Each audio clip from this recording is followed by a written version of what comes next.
Singer উপজেলার জয়মন্টপ পশুর হাটে আমি দাঁড়িয়ে রয়েছি। ঈদকে সামনে রেখে 24শে মে থেকে ঈদের হাট শুরু হবে। কিন্তু এখানে প্রায় 10 একর জায়গা জুড়ে এখানে 20,000 গরুর ধারণ ক্ষমতা সম্পন্ন কিন্তু এই হাটটি রয়েছেন। এখানে নিরাপত্তা ব্যবস্থা জোরদার করা হয়েছে এবং ঈদের হাটের সময় প্রশাসনিক কর্মকর্তারাও এখানে উপস্থিত থাকবেন। বর্তমানে একটু পরিস্থিতি বলতে তেলের দামটা বাড়ানো, গরুর ভাড়া বেশি দিতে হয় আমাদের। যে কোনো জায়গা থেকে গরু আনলে গরুর ভাড়াটা বেশি দিতে হয়, এটাই আমার সমস্যা। তাছাড়া রাস্তাঘাটে এখন চাঁদাবাজি বন্ধ হয়ে গেছে, রাস্তাঘাটে কোনো চাঁদাবাজি নাই।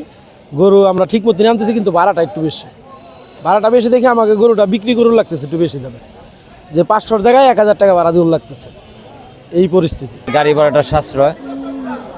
এখানে আমরা যে কষাই মাল কিনি, যে দেখেন আমরা দোকানের জন্য মাল কিনতেছি, এখানে আমাদের মধ্যে রংপুর যাওয়া লাগে না, অনেক দূর পাবনা এত দূর যাওয়া লাগে না। আমাদের এই যে জয়মন্টপ সিংহের মানিকগঞ্জ, এখানে আসলে আমাদের কাভার হয়ে যায়। এখানে যথেষ্ট পরিমাণ গৃহস্থ মাল, যেমন আপনার পালের ভালো মাল, এগুলো যথেষ্ট পরিমাণ পাওয়া যায়। আর দেখা গেল অন্যান্য জায়গায় আপনার যে পানি খিলায়, তারপরে অনেক নষ্ট মাল এগুলো পাওয়া যায়, কিন্তু এখানে ফ্রেশ মাল পাওয়া যায়। আমরা জয়মন্টপ ঐতিহ্যবাহী পশুর হাট থেকে আমাদের সম্মানিত সভাপতি আছেন আমাদের চৌধুরী আলমগীর মাস্টার।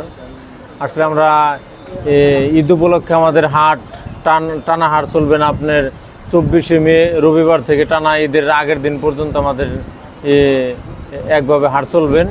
এবং কি আমাদের ক্রেতা বিক্রেতা উভয়ের জন্য আছে হাসিলের মূল্য বিশাল ছাড়।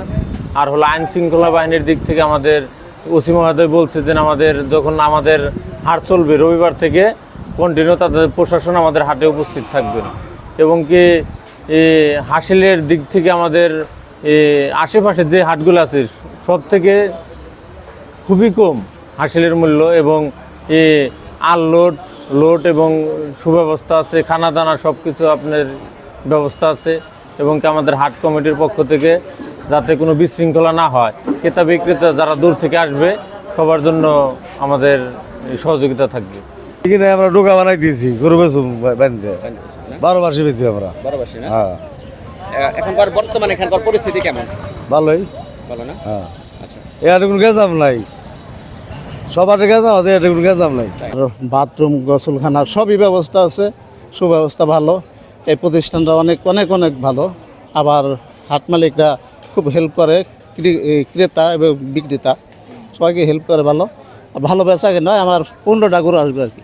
20-22 হলে বেচার একটা নিয়ম। 15 তো দাম বলছে, মানে 1,15,000 দাম বলছে।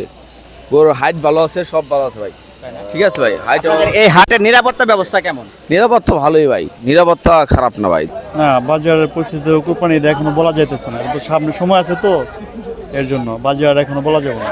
আচ্ছা, মোটামুটি এখন বাজার নরম, বাজার কম, একটু কম।